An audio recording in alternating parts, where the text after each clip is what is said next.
बहुत पहले से जानती हूँ क्योंकि उन्होंने मेरे साथ काम किया था। मैं जब आकाशवाणी पटना से अ, ट्रांसफ़र होकर के रांची आई आकाशवाणी में, तब मैंने कृषि विभाग में देखा कि एक बहुत ही कर्मठ और उद्यमशील अधिकारी यहाँ काम कर रहे हैं, श्री गरौली राम जी को।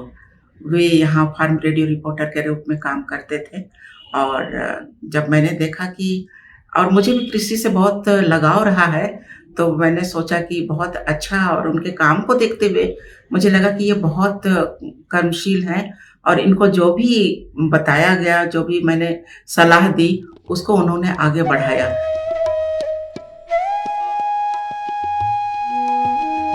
गनौरी राम के प्रयास से ही कई स्वयं सेवी संस्थाओं, सरकारी, गैर सरकारी संस्थाओं, बैंकों तथा नाबार्ड जैसी संस्थाओं के द्वारा रेडियो कार्यक्रम प्रायोजित करने के एवज में लाखों रुपए रेडियो विज्ञापन प्रसारण सेवा प्रभाग को प्राप्त हुए।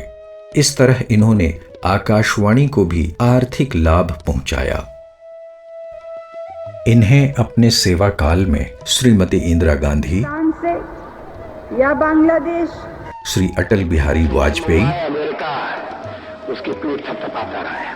श्री राजीव गांधी, बड़ी कमजोरी है जिसको हम अभी भी पार नहीं कर पाए। श्री पीबी नरसिम्हा राव जैसी राजनयिक हस्तियों की आउट ब्रॉडकास्ट रिकॉर्डिंग और रेडियो रिपोर्ट प्रसारित करने का भी अवसर मिला।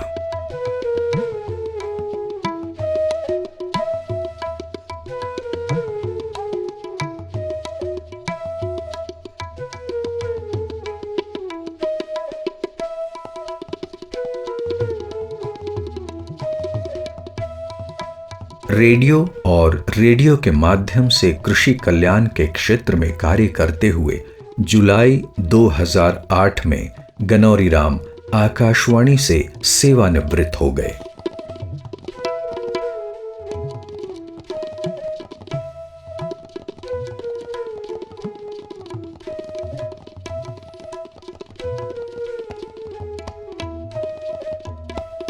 मैं विगत 28 वर्षों से गनौरी राम जी के साथ हूँ।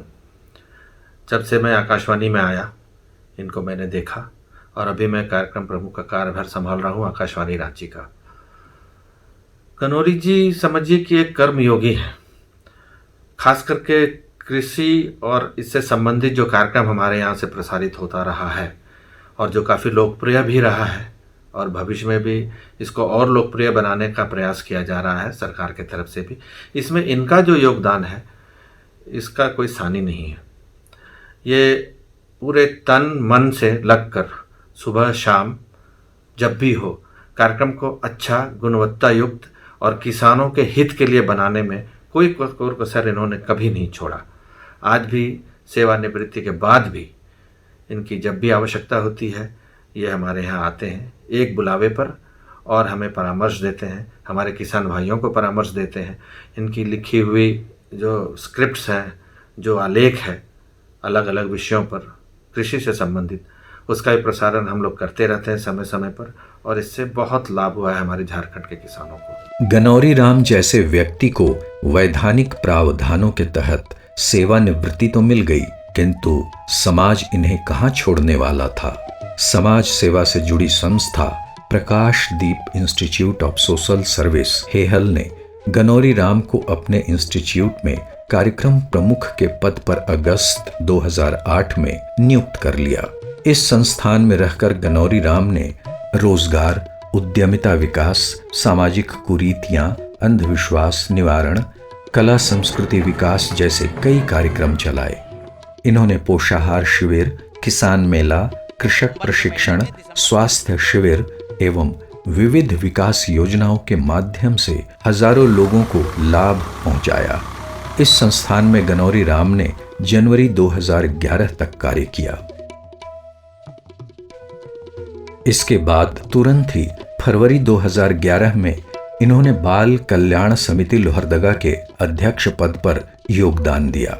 यहाँ उन्होंने बेसहारा, अनाथ, गरीब और ट्रैफिकिंग की शिकार लगभग 150 बालक बालिकाओं को रेस्क्यू कर पुनर्वासित किया।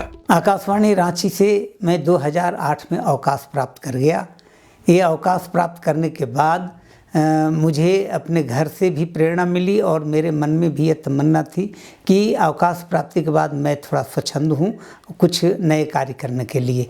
इसके लिए मैं इधर उधर अभी सोच ही रहा था कि अचानक चाइल्ड वेलफेयर कमेटी बाल कल्याण समिति लोहरदगा जिला का मैं चेयरपर्सन अध्यक्ष के रूप में चयनित हुआ और वहाँ हमने 2011 से लेकर के 2014 तक कार्य किया।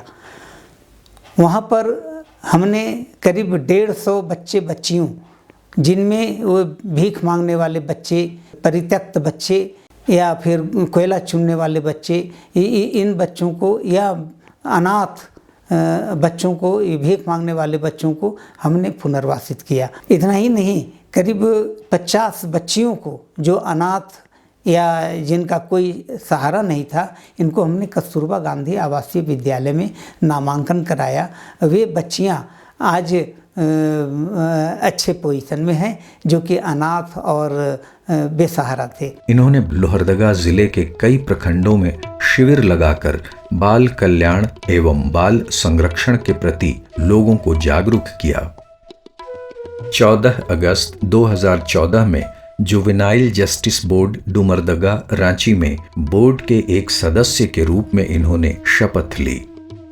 समाज के भटके हुए लगभग 885 विधि विवादित किशोरों के मामले निपटाने में इन्होंने एक सदस्य की हैसियत से न्याय बोर्ड को सहयोग किया।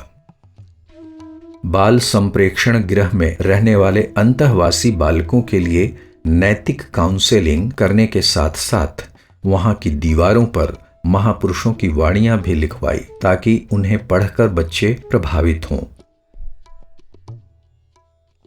वहां के बालक रोजगार प्राप्त कर सकें, इसके लिए screen printing, offset printing, computer typing के प्रशिक्षण की भी व्यवस्था इन्होंने करवाई और रोजगार में आने के बाद उनका फॉलो अप भी किया। इस तरह 14 अगस्त 2014 से 7 जून 2018 तक इन्होंने जुवेनाइल जस्टिस बोर्ड में रहकर विधि विवादित बालक बालिकाओं को सुधारने का कार्य भी किया। और जुवेनाइल जस्टिस एक्ट जो है वो कानून है जो उन पे अप्लाई करता है। गनौरी राम 9 अगस्त 2018 से बिरसा मुंडा केंद्रीय कारा होटवार में परिदर्शक के रूप में कार्य देख रहे हैं।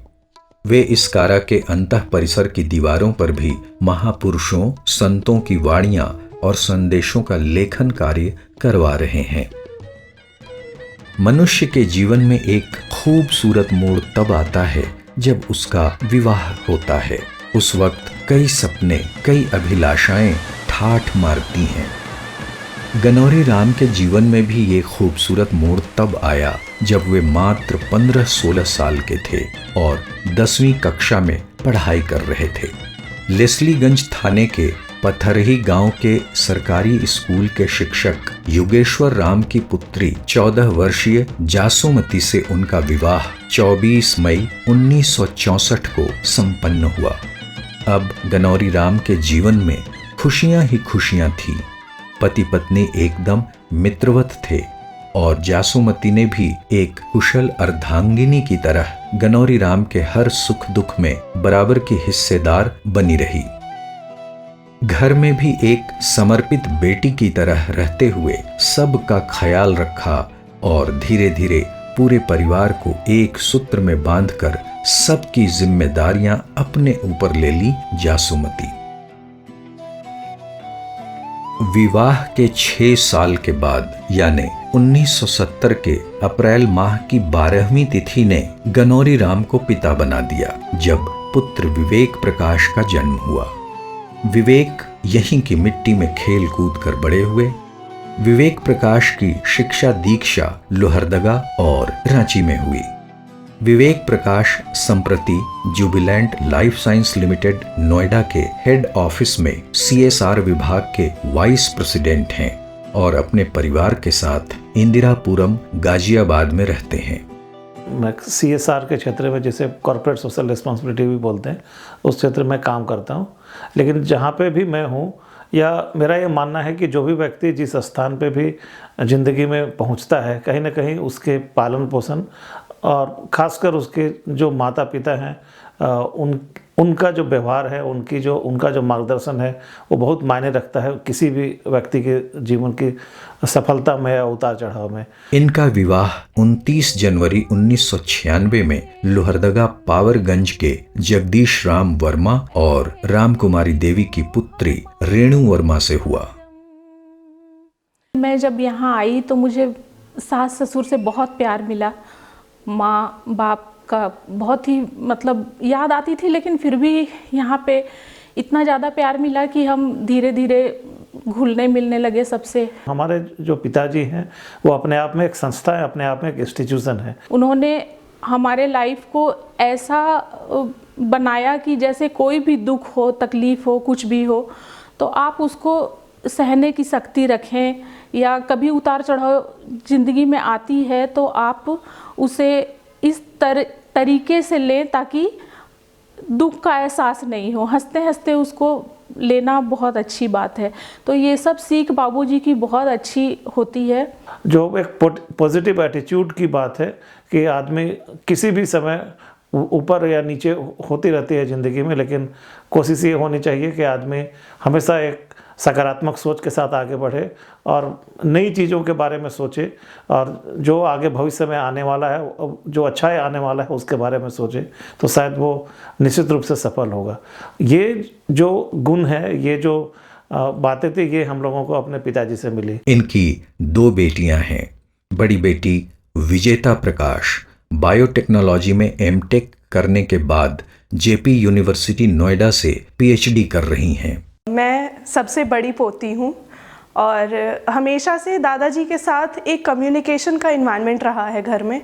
कभी भी अभी कुछ दिन पहले की ही बात है कि दादाजी का फ़ोन आया तो लोगों ने बोला कि अरे तुम दादाजी नहीं बोल रही हो, दादा कह के बात कर रही हो, इतनी लंबी बात हो गई।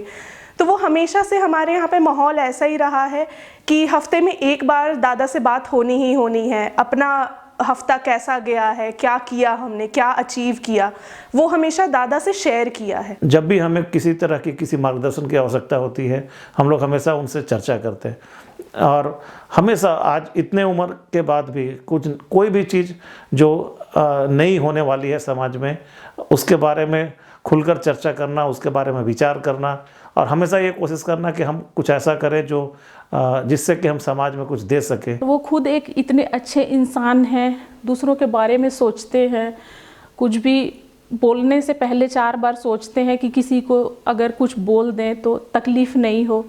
तो ये सब बातें बहुत अच्छी लगती हैं। और छोटी बेटी युक्ता प्रकाश इंद्रप्रस्थ यूनिवर्सिटी दिल्ली से जर्नलिज्म एंड मास कम्युनिकेशन से बैचलर कर रही हैं।